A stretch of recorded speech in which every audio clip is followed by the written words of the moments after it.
Livro A Crise da Morte, de Ernesto Bozano. Segundo depoimento dos espíritos que se comunicam. Capítulo 18. Conclusões. No vasto e muito importante ramo da metapsíquica, em que se estuda o tema das revelações transcendentais, tudo ainda está por fazer-se, do ponto de vista da investigação científica do imenso material que já foi recolhido. As prevenções de todos, assim dos opugnadores, 6, como dos espíritas, oriundas de superficial conhecimento do assunto, haviam impedido até aqui um trabalho útil, nesse sentido. Início da nota digital, 6. Opugnadores, assaltantes, agressores. Fim da nota digital. A presente obra é o primeiro ensaio analítico destinado a demonstrar o valor intrínseco, positivamente científico, deste ramo da metapsíquica, injustamente desprezado. Para atingir o fim a que me propunha, era-me, primeiramente, indispensável demonstrar, de modo adequado, que as revelações transcendentais, longe de se contradizerem mutuamente, concordam entre si e se confirmam umas às outras. Era-me preciso demonstrar, ao mesmo tempo, que essas concordâncias não podem ser atribuídas nem a coincidências fortuitas, nem a reminiscências subconscientes de conhecimentos adquiridos pelos médiuns. Criptonesia, 7. Início da nota digital, 7. Criptonesia, literalmente, memória oculta, é a memória inconsciente ou a memória ancestral. Fim da nota digital. Nessas condições, importa resumir abreviadamente o conteúdo desta obra, a fim de positivar até que ponto esse objetivo foi alcançado. Em primeiro lugar, cheguei a demonstrar incontestavelmente, fundando-me em fatos, que as mensagens mediúnicas, em que os espíritos dos defuntos descrevem as fases por que passaram na crise da morte e as circunstâncias em que fizeram sua entrada no meio espiritual, concordam admiravelmente entre si, de maneira tal que nelas não se encontra uma só discordância absoluta com as afirmações dos outros espíritos que se hão comunicado com os vivos. Faço notar, a esse propósito, que se, nesta obra, limitei as pesquisas ao período inicial da existência espiritual, não foi unicamente por se tratar da primeira de 3 monografias sobre o mesmo assunto. Foi também por ter a intenção de apresentar aos meus leitores um primeiro ensaio analítico, relativamente aos problemas a serem solucionados, reduzidos estes à sua mais simples expressão. Tratava eu também de me certificar se valeria a pena levar por diante a minha tarefa. Toda a gente ha podido verificar que este ensaio analítico constitui um triunfo para a tese que aqui sustento. São estes os detalhes fundamentais, a cujo respeito se acham de acordo os espíritos autores das mensagens, salvo sempre inevitáveis exceções, que confirmam a regra e que, por vezes, intervém, modificando, restringindo, eliminando algumas das experiências habituais, inerentes à crise da morte, ou então determinando a realização de outras experiências, desabituais no período de início da existência espiritual. Todos os espíritos comunicantes afirmam: 1. Se terem encontrado novamente com a forma humana, nessa existência. 2. Terem ignorado, durante algum tempo, que estavam mortos. 3. Haverem passado, no curso da crise pré-agônica, ou pouco depois, pela prova da reminiscência sintética de todos os acontecimentos da existência que se lhes acabava, visão panorâmica ou epílogo da morte. 4. Terem sido acolhidos no mundo espiritual pelos espíritos das pessoas de suas famílias e de seus amigos mortos. 5. Haverem passado, quase todos, por uma fase mais ou menos longa de sono reparador. 6. Terem se achado num meio espiritual radioso e maravilhoso, no caso de mortos moralmente normais, e num meio tenebroso e opressivo, no caso de mortos moralmente depravados. 7. Terem reconhecido que o meio espiritual era um novo mundo objetivo, substancial, real, análogo ao meio terrestre espiritualizado. 8. Haverem aprendido que isso era devido ao fato de que, no mundo espiritual, o pensamento constitui uma força criadora, por meio da qual todo o espírito existente no plano astral pode reproduzir em torno de si o meio de suas recordações. 9. Não terem tardado a saber que a transmissão do pensamento é a forma da linguagem espiritual, se bem certos espíritos recém-chegados se iludam e julguem conversar por meio da palavra. 10. Terem verificado que, graças à faculdade da visão espiritual, se achavam em estado de perceber os objetos de um lado e outro, pelo seu interior e através deles. 11. Haverem comprovado que os espíritos se podem transferir temporariamente de um lugar para outro, ainda que muito distante, por efeito apenas de um ato da vontade, o que não impede também possam passear no meio espiritual, ou voejar a alguma distância do solo. 12. Terem aprendido que os espíritos dos mortos gravitam fatalmente automaticamente para a esfera espiritual que lhes convém, por virtude da lei de afinidade. Estes são os 12 detalhes fundamentais, sobre os quais se acham de acordo todos os espíritos que se comunicam.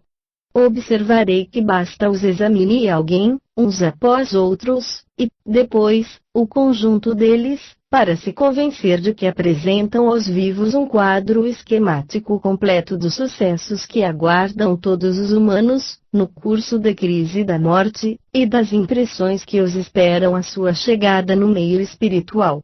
Por outro lado, não existe, nas narrações de que se trata, um só elemento importante, a cujo respeito os espíritos que conosco se comunicam difiram entre si, de maneira a nos fazer considerar contraditório o elemento em questão. Quem não vê que essa comprovação se reveste de imenso valor teórico, a favor da origem autenticamente espírita das revelações transcendentais, tomadas em conjunto?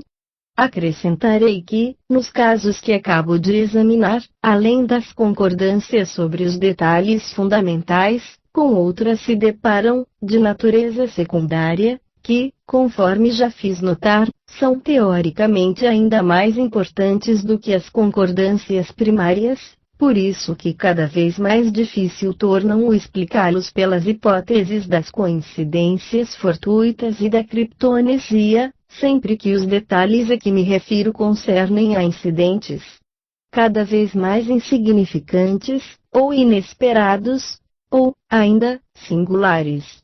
Dentre esses detalhes secundários com que se topam nos casos que reproduzi, assinalo os seguintes. 1. Os defuntos que se comunicam são acordes em afirmar que os espíritos dos mortos, a quem nos ligamos em vida, intervêm para acolher e guiar os recém-desencarnados, antes que haja começado a fase do sono reparador. 2. Quando os espíritos referem ter visto seus cadáveres no leito de morte, geralmente falam do fenômeno do corpo etéreo, a se condensar acima do corpo somático. Este detalhe concorda, quase sempre, com o que constantemente afirmam os videntes que hão estado à cabeceira de moribundos. 3.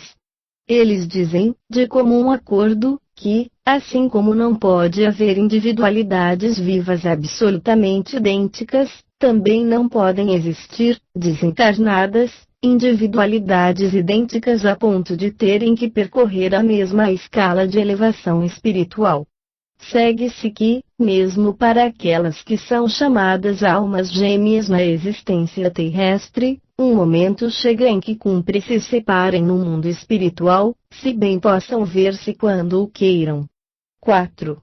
Acham-se de acordo em afirmar que, embora os espíritos tenham a faculdade de criar mais ou menos bem, pela força do pensamento, o que lhes seja necessário, todavia, quando se trata de obras complexas e importantes, a tarefa é confiada a grupos de espíritos que nisso se especializaram. 5.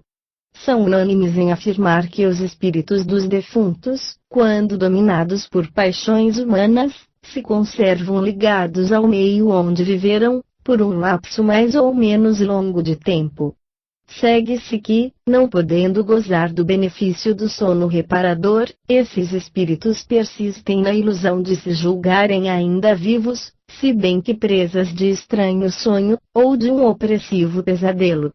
Neste caso, tornam-se, muitas vezes, espíritos assombradores, ou perseguidores. 6.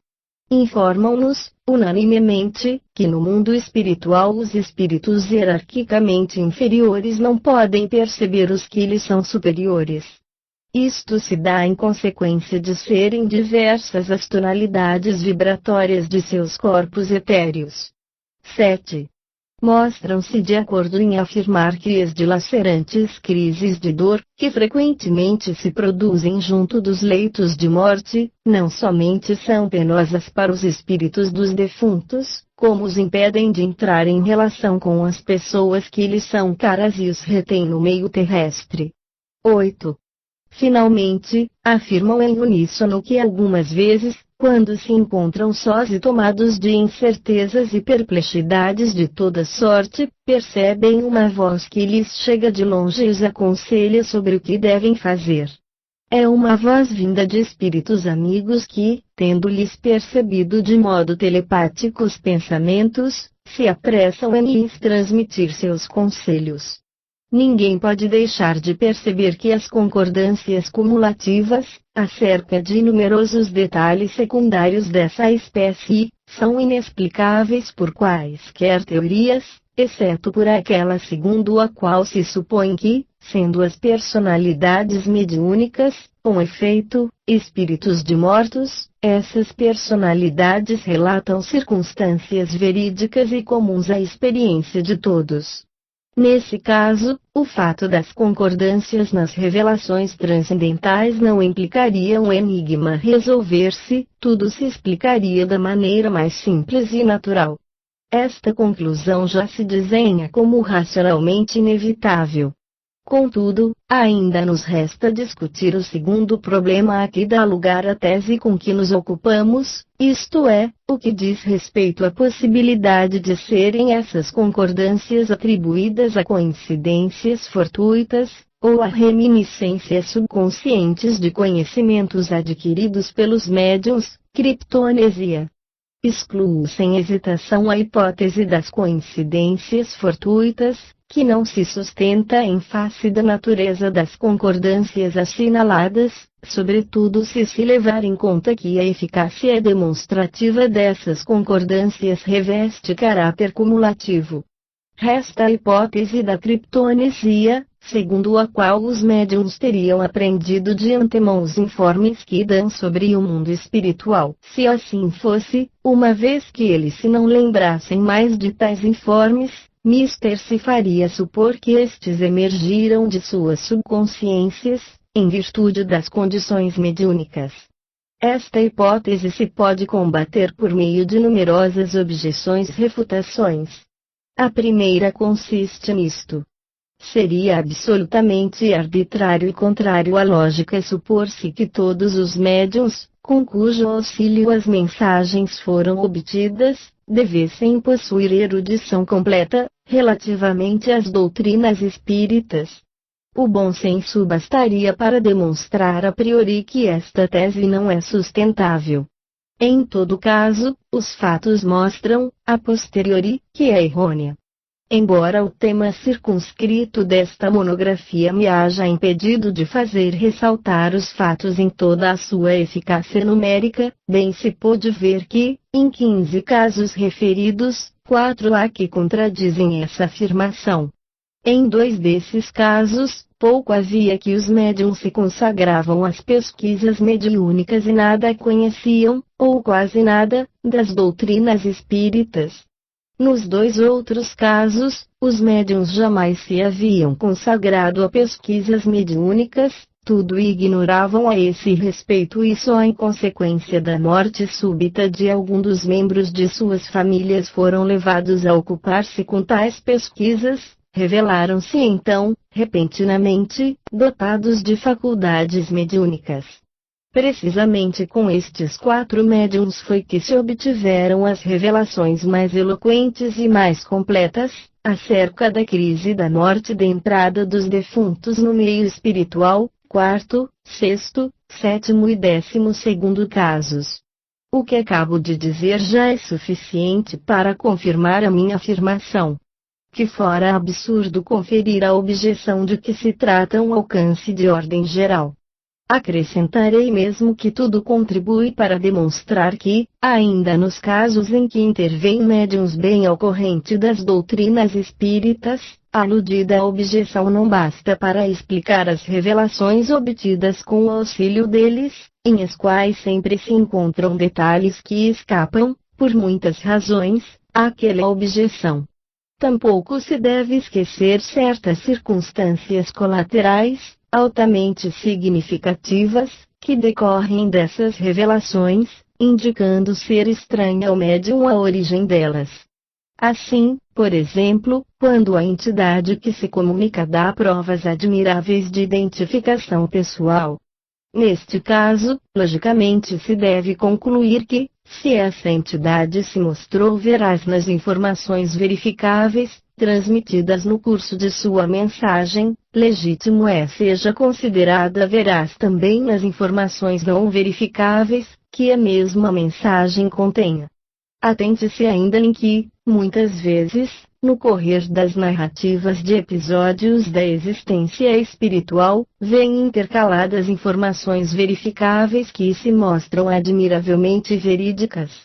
Ponderarei, finalmente, que, se as revelações transcendentais fossem, em massa, romances subliminais, não só deveriam contradizer-se mutuamente, não só não deveriam produzir-se ao mesmo tempo em que se produzem provas de identificação espírita, como, sobretudo, deveriam refletir, em grande parte, as crenças da ortodoxia cristã, no tocante à modalidade da existência espiritual, crenças que os médiuns assimilaram com o leite materno. Pelo contrário, nada disto ocorre. Desde os primeiros tempos do movimento espírita, as personalidades mediúnicas deram, sobre a existência espiritual, as mesmas informações que presentemente dão, informações que contrastam, em absoluto, com as crenças que os médiuns e os assistentes professam. Observarei que esta circunstância foi causa de grandes decepções para os primeiros espíritas, que, pela aparente obscuridade de tais narrativas, se viram levados a supor que estavam sendo constantemente joguete de espíritos inferiores. Até aos nossos dias, as narrações dos espíritos pareceram mesmo aos pensadores ponderados, sem distinção de escola, de tal modo absurdas, inverossímeis, antropomórficas, pueris e ridículas, que os induziram a negar todo o valor ao conjunto das revelações transcendentais. Mas, as últimas descobertas no domínio das forças psíquicas, até aqui ignoradas, prepararam de súbito o terreno para que aquelas narrações fossem compreendidas e apreciadas.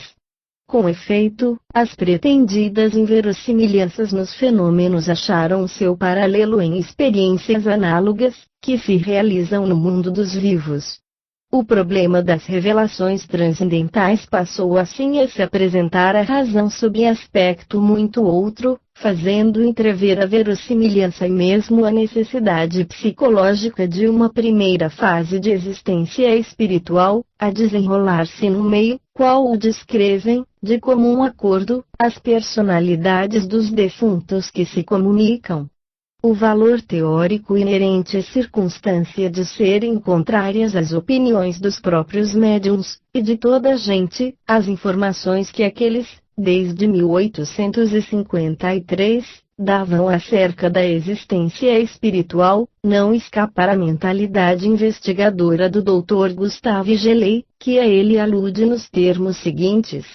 Concluamos, pois, que todas as objeções tão levianamente feitas ao Espiritismo, a propósito do conteúdo intelectual das comunicações, A propósito das obscuridades, das banalidades, das mentiras, das contradições que elas contêm, não são razoáveis. Ainda mais, o caráter das comunicações diferentes do que se poderia supor a priori, no começo do movimento espírita, contrário às ideias que se faziam em geral sobre o além, de acordo com o espiritismo religioso, constitui uma prova a favor da doutrina que a soube verificar e explicar tão completamente. Ensaio de Revista Geral do Espiritismo. É precisamente isso. Fica, pois, entendido que a circunstância de as personalidades dos defuntos descreverem, desde o começo do movimento espírita, modalidades de existência espiritual em oposição diametral às opiniões dos médiuns, dos assistentes e do meio cristão em geral, poderia bastar para excluir as hipóteses da sugestão, da autossugestão e dos romances subliminais. Entenda-se, porém, que falo do conjunto das revelações transcendentais, que realmente o sejam. Antes de incluir, numa classificação científica, coleções de revelações desta espécie, é necessário se lhes examine diligentemente, severamente, o conteúdo, submetendo-as ao sistema da análise comparada e da convergência das provas.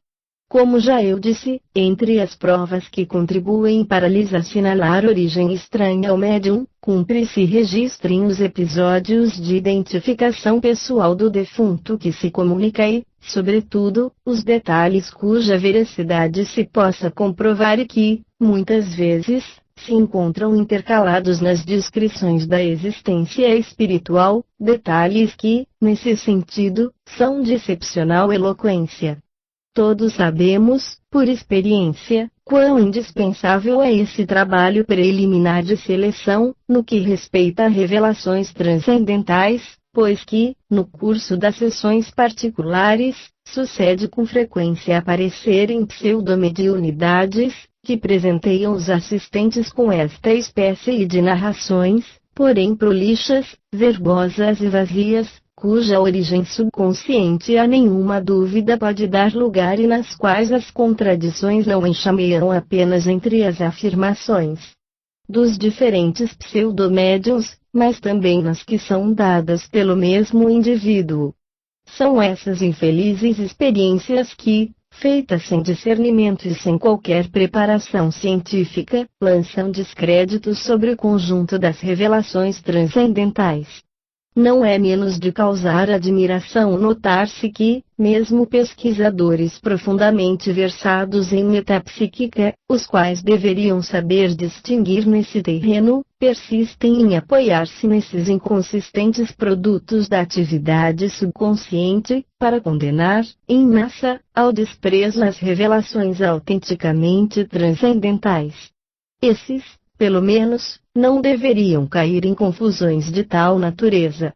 Ninguém jamais se lembrou de negar a existência de uma atividade subconsciente que se manifesta por meio da escrita automática, ninguém jamais pretendeu negar que a grande maioria das mensagens obtidas nas reuniões familiares, com o concurso de pseudomediunidades de natureza sonambúlica, pertence àquela categoria. Ninguém contestou nunca que, nesse acervo de elucubrações estufadas e vazias, elas mutuamente se contradizem.